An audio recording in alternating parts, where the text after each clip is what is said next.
Good morning, Central Baptist Church family. As you can see, I'm in a little bit different setting than normal. I'm in my garage. Now, normally, this is sort of clean. I don't have the cleanest garage, let's be honest.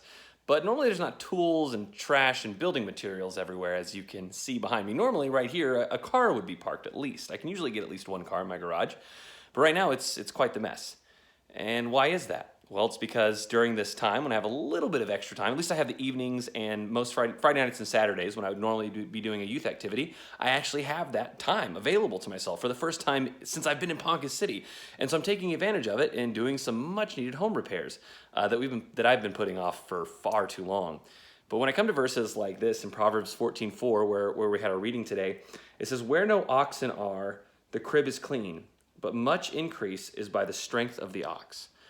That's kind of an interesting verse. It doesn't really seem to fit like in the Bible, honestly. It's like, what does this verse even mean? This seems like an agricultural verse, even a verse on just being industrious just doesn't seem to make sense in Scripture. But we've seen over and over again in Proverbs that being a hard worker is important to God and doing a job right. As you can see, my garage is filthy right now. And it's not filthy just because of laziness. In fact, it's filthy because I'm working. It's filthy, it's cluttered, there's tools everywhere because I'm doing a job. I'm doing a lot of work, extensive work on my home.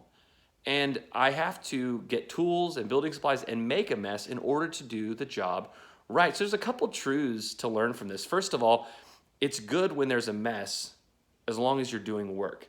You know, at the church, we really haven't had to worry about cleaning lately. We haven't had to worry about going in and fixing anything up or repairing or replacing anything because there's not been anybody in the church. That's not a good thing. I actually like seeing the church in disorder because it means it's being used. I like to see the trash cans full, and I like to see chairs, in disarray because there was a massive gathering in Sunday school or on Wednesday nights. We need to know that things are being used. So there should, things should look like this, a little bit disorderly, a little bit chaotic because it's in use.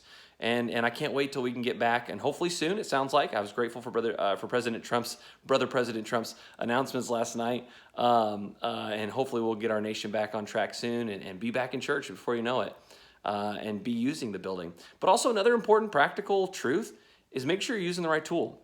As you can see behind me, I have a table saw there. That's not my table saw. Thank you, Brother Barbie, first of all, for letting me borrow that. It has made the job that I've been doing, which is cutting down some floor. You can see that's a floor plank on the table saw right now, a million times easier because I had the right tool for the job. If you're in farming, back then especially, you needed an ox to be a good farmer. If you didn't have an ox, the job was going to take like 10 times longer to do. It says having an ox is messy. It's expensive. It's a lot of work and upkeep to have an ox, but it makes your life and your job easier.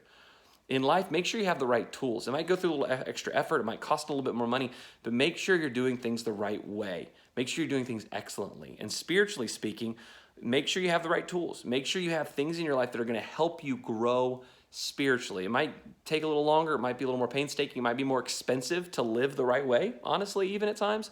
But let's make sure we have the right tools in place to be doing the best we possibly can. And just from a practical standpoint, as Christians, as children of God, let's make sure that we are industrious people who are known as the hardest workers out there, who are known for doing things the right way, not cutting corners, not cheating the system, not trying to get out of work. But let's let people know, listen, I'm not afraid to have a dirty crib because I'm doing hard work. Let's be good hard laborers for the Lord. Let's be good hard laborers at our job. Let's have a good testimony and a good reputation for knowing that, hey, you know what, I'm gonna make a mess, but it's because I'm doing work.